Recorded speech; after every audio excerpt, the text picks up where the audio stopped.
Si vous aviez investi que 1000 € dans le fonds Citadel, 30 ans plus tard, vous auriez 214 000 €. Avec Médaillon, vous auriez eu 2,1 millions d'euros. Ces fonds facturent jusqu'à 40% de frais, mais pourtant, tous les clients se les arrachent. Ils se situent dans des zones offshore, mais ils sont 100% légaux. Certains ont tellement de poids que leur chute cause des krachs boursiers mondiaux. Alors qui sont réellement les hedge funds? Quelles sont les stratégies derrière leur performance délirante?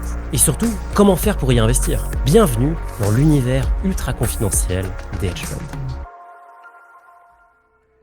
En anglais, hedge veut dire couverture. Fund, eh bien, c'est un fonds, ça vous le connaissez. En clair, un hedge fund est un fonds conçu pour se couvrir des aléas du marché. Son objectif, un rendement absolu. Autrement dit, gagner, peu importe si le marché monte ou si le marché descend. Pour encadrer cette course à la performance, chaque fonds doit rédiger un mandat. C'est le contrat qui lie les investisseurs aux gestionnaires. Ce contrat va préciser les objectifs de gain, les limites de risque, les actifs autorisés, le recours au levier ou la dette, et enfin les règles de liquidité et de reporting. Grâce à ce cadre, le gérant dispose d'une large marge de manœuvre. Il peut acheter, vendre à découvert, se couvrir, arbitrer, et surtout il a accès à un très large ensemble de classes d'actifs. Cette liberté nourrit une véritable culture de laboratoire, faite de tests, d'innovation et d'exécution d'ordre ultra rapides.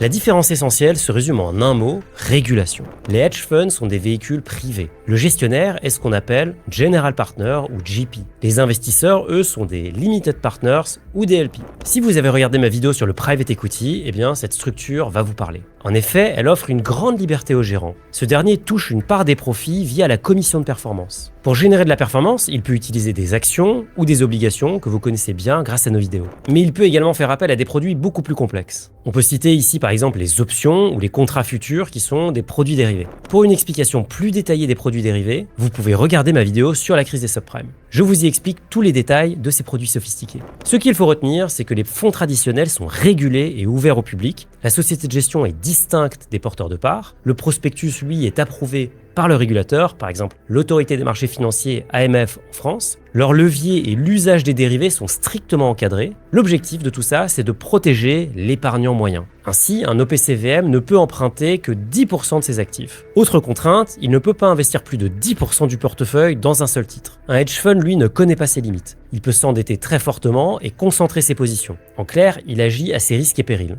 Et quand ça part mal, les conséquences peuvent être catastrophiques. Cela a par exemple été le cas pour LTCM, Long Term Capital Management, en 1998. Ce hedge fund, fondé par 2 prix Nobel d'économie, n'a pas survécu à une crise. Vu qu'il ne s'adresse pas à un public large, les hedge funds vont aller se domicilier aux îles Caïmans, au Delaware ou encore au Luxembourg. Ces juridictions offrent une fiscalité et une régulation très allégées. Côté OPCVM, la publication de la composition du portefeuille est obligatoire et doit se faire chaque jour. Les OPCVM respectent en permanence des ratios réglementaires, diversification, liquidité, value at risk ou VaR. Les hedge funds, eux, imposent des périodes de blocage. Les rachats ne sont souvent ouverts qu'une fois par trimestre avec un préavis. Si les demandes de retrait dépassent par exemple 15% du capital, les sorties vont être limitées par les GP. Ce mécanisme va protéger le fonds contre les bank runs. Le bank run, c'est un scénario dans lequel les investisseurs paniquent et veulent récupérer leur mise. Ces limitations permettent aux hedge funds d'aller investir dans des actifs peu liquides comme des obligations de petites entreprises ou de faire de la dette privée. Leur modèle de frais suit souvent la formule 2 and 20.